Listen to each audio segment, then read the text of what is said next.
I'm late today putting up my video for Mr. Rotter's neighborhood.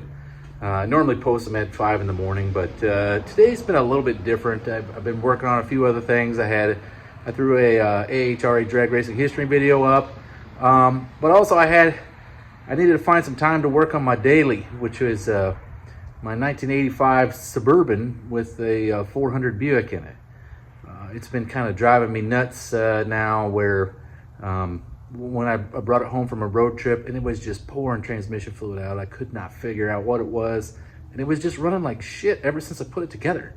I just was pulling my hair out. I'd have everything apart multiple times, and it was murdering me.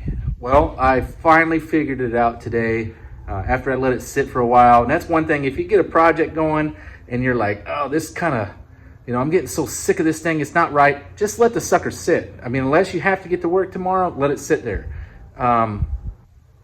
That's the best thing to do, because then you can come back to it. You might see something that you hadn't seen before, or it's not so obvious. Well, today was a beautiful day here in Middle Tennessee, so I decided to dive into this thing first thing this morning and figure out what I could. All right, so I'll flip the camera around and I'll give you a rundown on what I got today. I actually set up for a whole nother video, but this I found was a little bit more intriguing because it affects just about anybody with an HEI, not just Buick folks out there, but if you got a Buick HEI and you couldn't figure out why it didn't run so good to begin with, well, this might be why. So check it out. All right, here's my beloved Suburban. As you can see, I went ahead and put some GS badges on it because it literally is a Buick, but it's 455 powered, or well, I'm sorry, originally I had a 455 powered. It's a 400 Buick now. I tried a trick to maybe get a little bit better mileage out of it, and it just never worked for me. I couldn't figure out why I went from 15 miles of the gallon with the 455 to 8 with this 400, and it just made no sense whatsoever. And the only thing I did was put a different cap and rotor on the thing, and virtually everything else was the same. Well, I finally figured it out. So today, this is the cap and rotor that was installed on it originally, and this is the last one I'll show you. Oh, this is last rotor. But so here's a stock cap. This is an Eklund, or a stock rotor. This is an Eklund rotor, probably from the early 90s.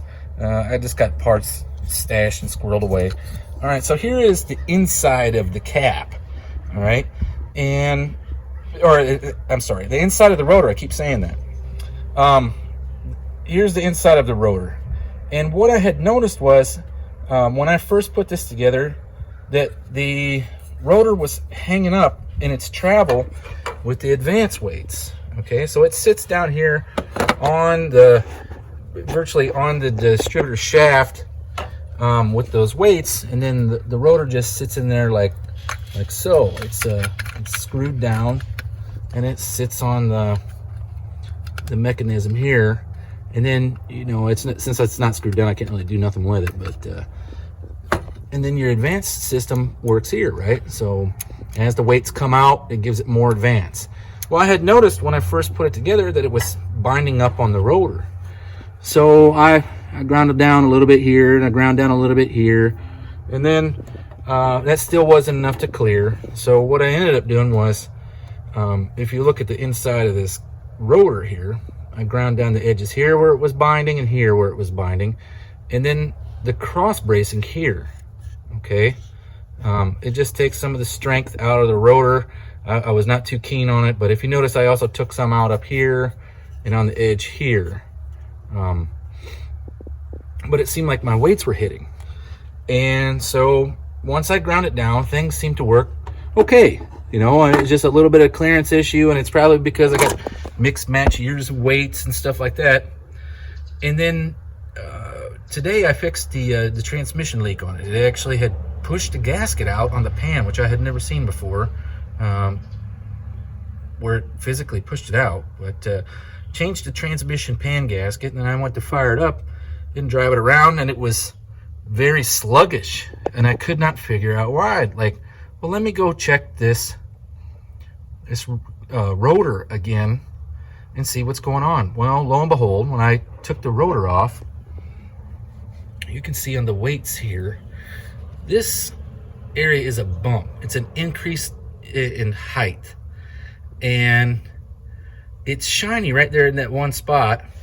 And if you go to the other one, same thing over here. Okay. And I realized, okay, well, maybe I hadn't clearanced enough, because once I clearanced the other stuff, this appears to be the spot that is hitting now. So, you know, here's what my original clearanced rotor looked like.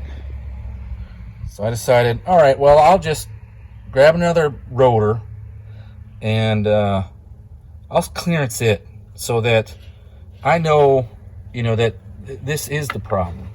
Okay. So here's what I ended up with. Okay. So it's clearanced up here. It's clearanced on this cross rail. It's clearanced on this support. It's not so clearanced here because it didn't necessarily need it.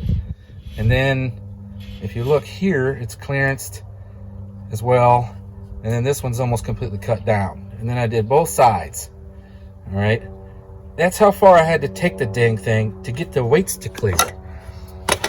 Now, the only reason I figured it was that way was because these weights are off of a later model HEI distributor, off of like a 307 Oldsmobile.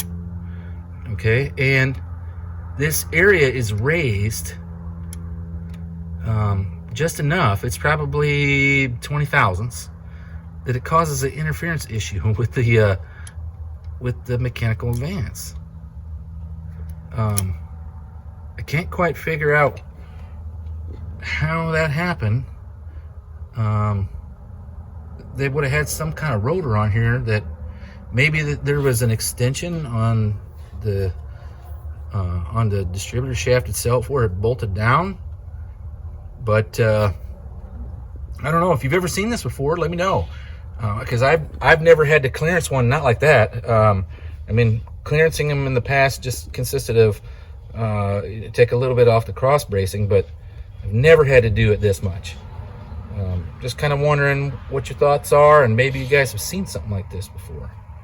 But I finally got it. It's taken me 4 months, which is kind of unbelievable. I never thought I would have a problem this much of a pain in the ass. It wasn't hard. It just took forever to get enough clearance for the advanced weights to move back and forth. So, yeah, leave some comments below. Maybe we're in a world of crap. I don't know. And, I mean, if you screw up HEI parts, which are about as simple as they come, there's got to be an issue. So, yeah, leave some comments. Let me know what you think. All right, thanks.